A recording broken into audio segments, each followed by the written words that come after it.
오늘 저희들 주제는 4차 산업혁명의 제일 핵심이 될 피부에 와닿는 과제 스마트 시티를 잡았습니다. 이 과제의 연구는 물론 제가 한 게 아니고 저는 아바타고요. 우리 자칭 미인이라고 주장하는 우리 윤혜지 연구원이 담당했습니다. 박수 한번 부탁드리겠습니다. 네, 앞에 불은 좀 꺼주셔도 좋을 것 같죠? 자, 우선 다윈의 패러독스는 이렇게 시작하죠.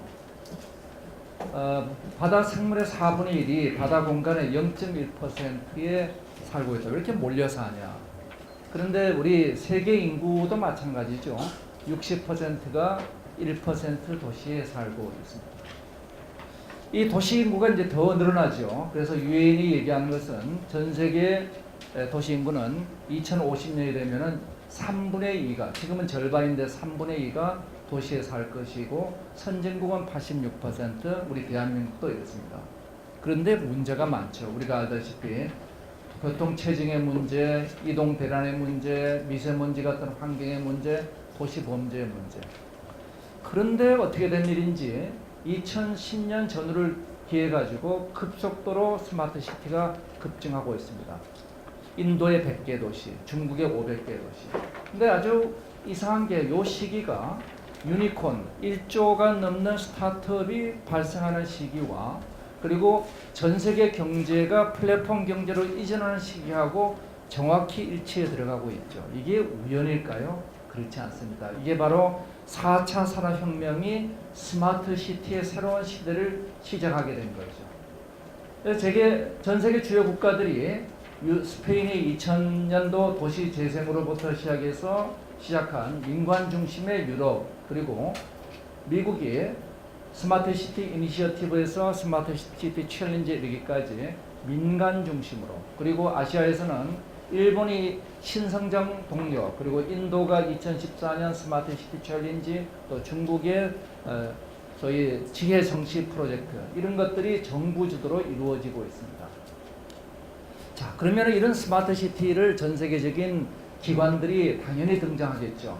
우리 대한민국의 서울시 주도로 만든 위고에 현재 100개 이상 도시가 가입되어 있고, 핀란드 주도로 리빙랩을 협의체가 만들어져 있죠. 엔놀이 있고, 그리고 스마트 시티 표준화를 위해 가지고 협의체가 만들어져 있습니다. 스마트 시티에 컨설팅을 하는 전문기관 스마트 시티 카운슬, 또 미국의 스마트 시티를 하려면 여러 기관들이 협업을 해야 되니까 협업 플랫폼, 그리고 IDC가 다음과 같은 얘기를 하죠. 그 이전에 금년도에 유엔이 또 이런 얘기를 합니다. 스마트 시티가 한참 얘기해야 되니까 늘 나오는 얘기죠. 스마트 시티 디바이드가 등장한다. 그러니까 어떻게 해야 될 거냐? 스마트 시티와 더불어 스마트 빌리지가 이제 동시에 발전해야 되고, 스마트 시티 내에서도 양극화 문제를 해결해야 된다. 그래서 시티 for all 프로젝트가 금년도에 시작하고 있죠. 자, IDC는 이런 스마트 시티를 5개 주요 영역으로 나눠봤습니다. 그래서 비전, 문화, 프로세스, 기술, 데이터, 이 5개 영역에 걸쳐가지고 5단계로 발전 단계를 나눠봤죠. 첫 번째가 시범 단계. 기술을 시범하고, 야, 이게 스마트 시티가 쓸만해 하는 가치를 증명하는 단계. 그리고 전략과 로드맵을 만들고 거버넌스가 뒷받침되는 기회 포착 단계. 그리고 표준 프로세스와 성과를 측정하는 반복 단계. 이걸 거쳐서 이제 서비스를 혁신하고 성과를 달성하는 관리 단계를 거쳐서 마지막에는 차별화된 지속적 혁신하는 최적화 단계까지 가는데, 당연히 전 세계 도시들은 아직 중간 단계도 못 가고 있죠. 우리 한국은 어디 있을까요? 저는 여기 있다고 생각을 합니다. 우리 이정희 과장님은 어떻게 생각하실지 모르겠습니다만은, 아직은 우리는 가치 증명을 제대로 지금 못하고 있는 단계가 아닌가 생각합니다. 그 제일 큰 이유는 뭐냐? 데이터와 클라우드 문제가 제일 큰 문제라고 보고 있습니다. 개별 기술의 문제가 아니다. 자, 스마트 시티를 추진한 대표적인 기업들이 등장하고 있죠. 자, 2008년도 IBM이 스마트 시티를 시작하고 2009년도에 시스코가 스마트 시티 이니셔티브 하에서 프로젝트를 진행하고 있습니다. 여기 우리 부산 또 여기 들어가 있죠. 자, 테스트 베드로서 구글은 사이드 워킹 랩을 만들어서 여기서 현실과 가상 두 세계를 연결해가지고 헬스케어, 교통, 에너지와 같은 많은 문제를 데이터를 매개로 해결해보자. 구글 다운 얘기입니다. 그리고 오늘 지금 다소가 저기 비싼 그랜드 인터컨 호텔에서 이 3D 익스피리언스 시티에 대한 세미나를 하고 있습니다. 그래서 여기서 버추얼 싱가포르 또 프랑스의 렌 이런 여러 프로젝트를 통해서 디지털 트윈을 가지고 현실 도시와 가상 도시를 융합하는 일들을 하고 있죠. 여기서 우리가 알고 넘어갈 것은 코헨 복잡계 학자죠. 자, 이 양반이 스마트 시티에 대해서 3단계 모델을 제시했습니다. 1.0 기술이 주도하는 단계다. 2.0 도시가 주도하는 단계다. 그다음 3.0 이것은 시민이 공동 창조하는 단계다. 딜로이트는 작년도에 이제 스마트 시티가 돈이 될 것 같으니까 스마트 시티 컨설팅 모델을 만들죠. 이름을 캡이라고 붙였습니다. 시티 에지어 플랫폼. 근데 똑같은 말을 누가 썼느냐? 2013년도에 우리 미아의 황종성 박사가 똑같은 얘기를 쓴 바가 있습니다. 자, 그래서 이 딜로이트가 하는 얘기는 이제 인프라에서 플랫폼으로, 도시 자산에서 시민의 경험으로, 스마트 교통, 주차, 가로등과 같은 솔루션에서 데이터 기반의 도시 의사결정 시스템으로, 그리고 센싱과 데이터 분석에서 인간 중심 디자인으로 가는 것이 스마트 시티 2.0이라고 주장하고 있죠. 뭐 얘기를 풀어보면 이렇습니다. 지금까지 도시의 문제가 제한된 자원 환경 오염 때문에 생긴 지속 가능성 문제를 풀고 인간의 삶의 질을 올리고 그리고 더 나아가서 도시의 경쟁력을 끌어올리는 세 가지 목표를 가지고 스마트 시티는 지금까지 추진되어 왔다. 한국은 어떻게 하고 있느냐? 한국 당연히 열심히 하고 있죠. 우리는 1995년도 국토지리정보로부터 시작해서 우리 2003년도 거의 세계 최초로 우리 뉴시티 프로젝트를 시작을 했습니다. 지금 우리 어떠냐? 자, 잘 안 되니까 이제 금년 1월 달에 우리 4차 산업혁명위원회에서 이 발표를 했습니다. 세계 최고의 스마트 시티 선도국으로 우리는 도약을 해야 되겠다. 누가 할래?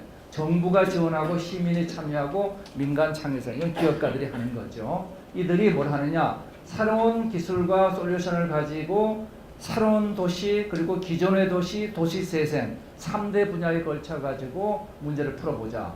총론 멋있죠? 세계 최고의 스마트 시티 우리 하고 싶습니다. 근데 문제는 강론이 뒷받침하고 있느냐? 실제로 가장 큰 문제는 차별화된 모델이 부재한데 클라우드와 데이터 규제 개혁 없이는 실제 이 전체 데이터를 모을 수 있는 방법이 없죠. 자, 스마트 시티 우리가 뭘 할 것이냐? 디지털 트윈을 이제 안창건 박사님께서 이제 저 이후에 잘 얘기를 하시겠지만은 그걸 만들려면은 데이터가 있어야 됩니다. 고양이 목에 방울을 달려면은 어떻게 다느냐가 문제죠. 이 데이터를 모을 수 있는 방법들이 우리가 곳곳이 막혀 있습니다. 사일로 형태로 막혀 있죠.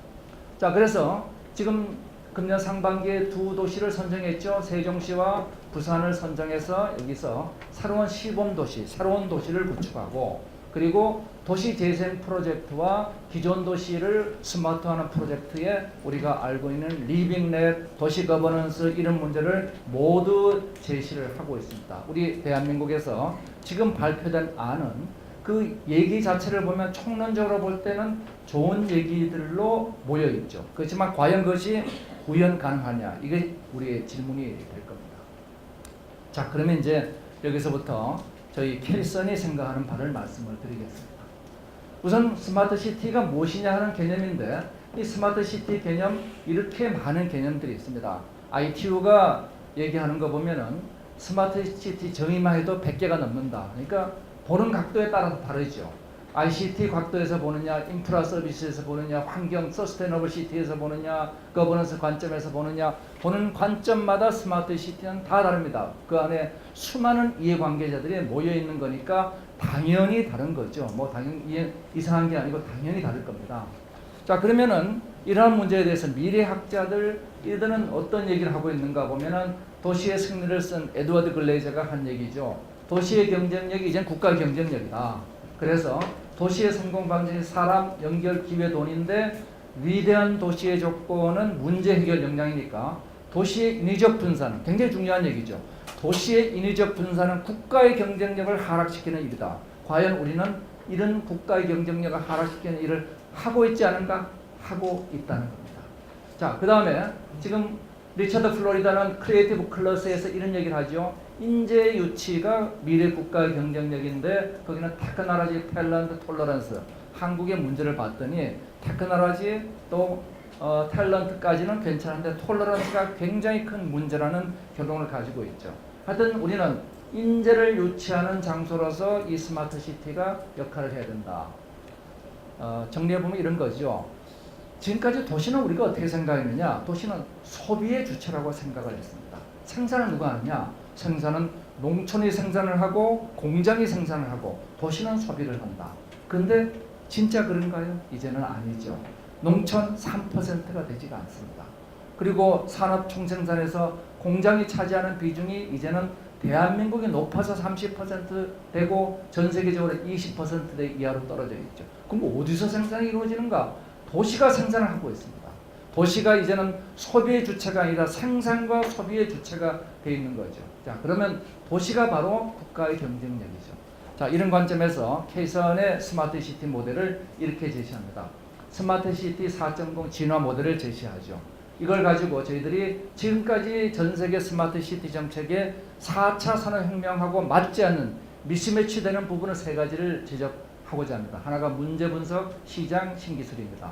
이걸 통해서 우리는 한국이 가야 될 새로운 스마트 시티 정책의 4대 차별화 전략을 이 네 가지를 제시합니다. 그리고 이거에 의해서 3대 전략으로 연결설 강화, 플랫폼 전략, 기업가 정신 강화 전략.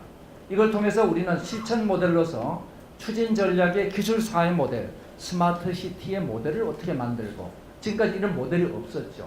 이걸 모델을 가지고 7대 플렉십 프로젝트를 PT에서는 아니고 보고서에서는 제시를 하고 있습니다. 마지막으로 이걸 이끌어갈 디지털 트윈과 스마트 시티 4.0 거버넌스가 오늘 제가 말씀드릴 내용입니다. 좀 많죠? 자, 이걸 지금 남은 시간 20분 안에 소화하도록 하겠습니다. 자, 우선 첫 번째, 현재 그 전 세계 스마트 시티 논의의 세 가지 오류를 저희들이 제시하는 것은 문제 초점이 지금 잘못되어 있다는 겁니다. 지금 문제 초점은 대부분 도시의 문제 해결에 집중되어 있는데 도시는 문제 해결보다 이제는 더 중요한 게 도시가 생산의 주체로서 도시가 새로운 역할을 하고 있고 여기에 뭐가 중요하냐? 네트워크 효과를 감안해야 된다는 거예요. 이게 첫 번째입니다.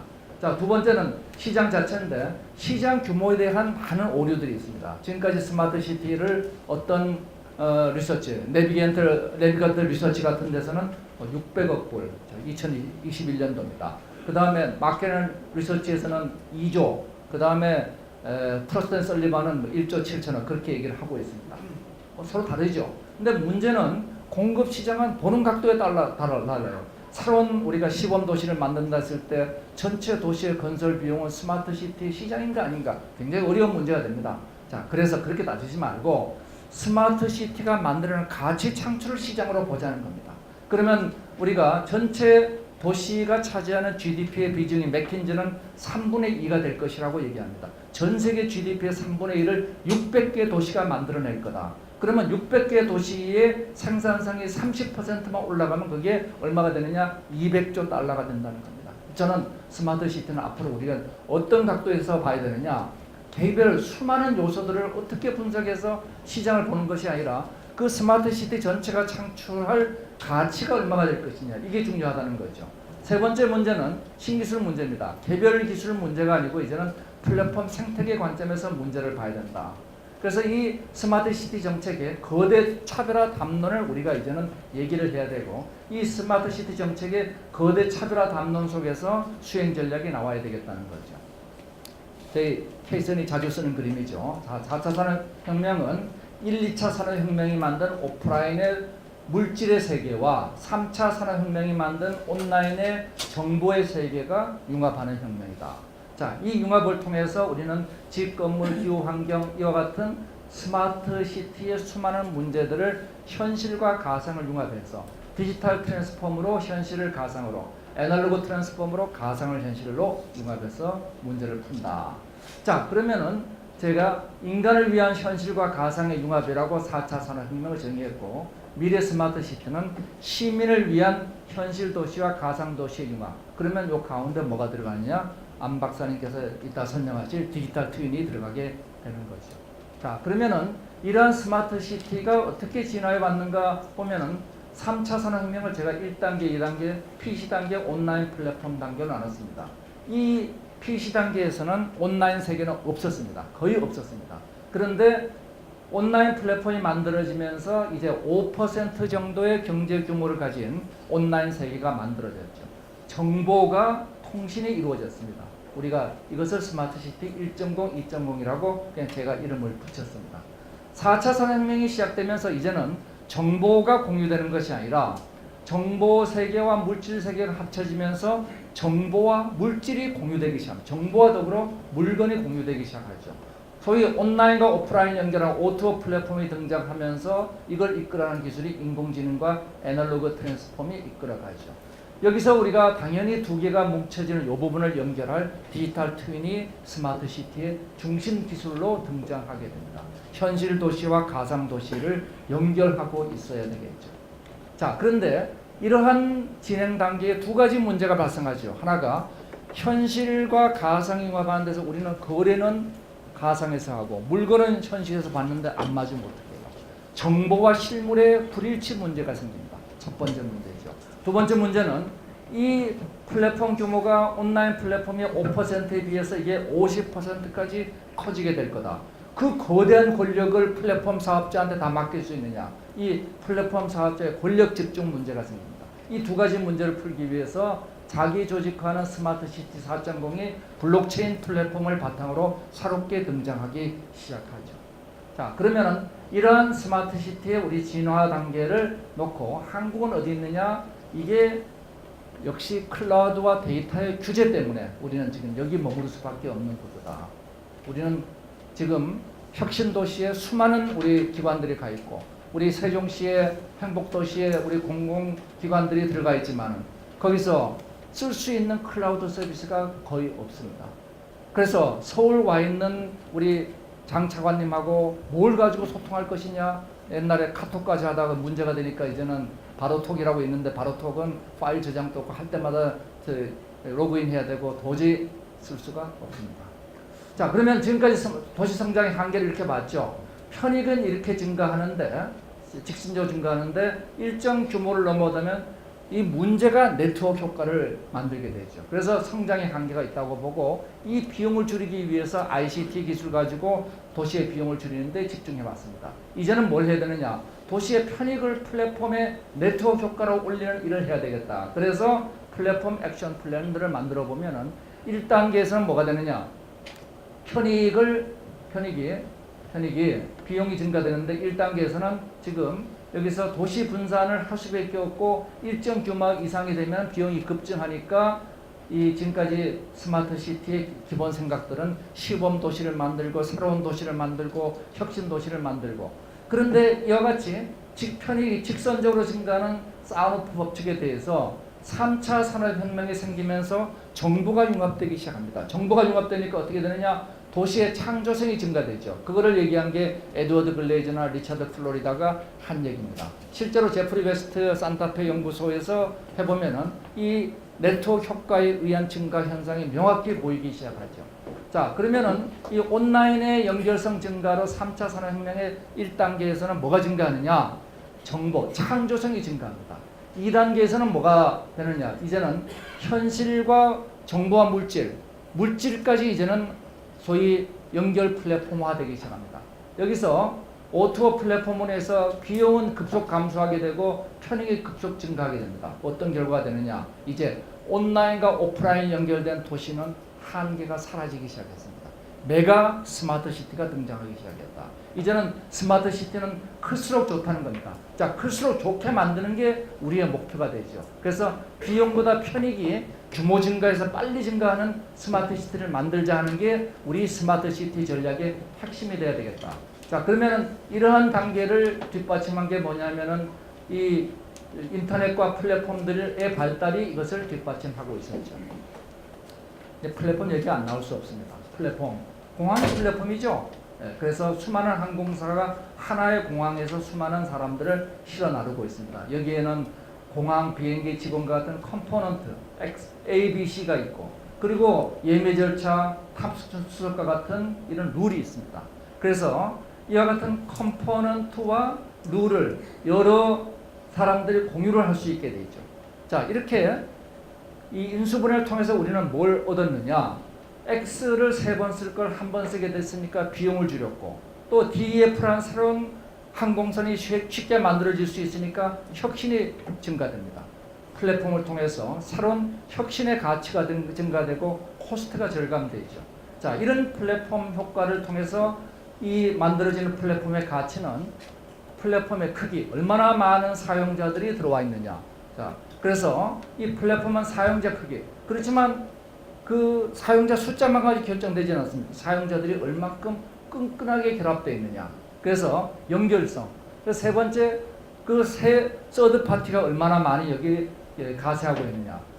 그렇다면은 도시의 가치도 마찬가지입니다. 도시도 도시의 규모, 연결성, 기업가 정신. 이 세 가지가 앞으로 미래 스마트 시티의 경쟁력을 좌우하는 3대 요소로 저희들이 제시하려고 하는 거죠. 자, 현실을 데이터화하는 연결성, 그리고 클라우드의 플랫폼에서 크기가 만들어지고 매시업으로서 기업가 정신이 새로운 서비스를 만들어냅니다. 그래서 인프라에서 데이터를 거쳐서 서비스로 올라가죠. 자, 그러면 여기서 중요한 건 뭐냐? 바로 중간에 링크가 되는 개방 플랫폼이 붙죠. 디지털 트윈의 역할이 될 겁니다.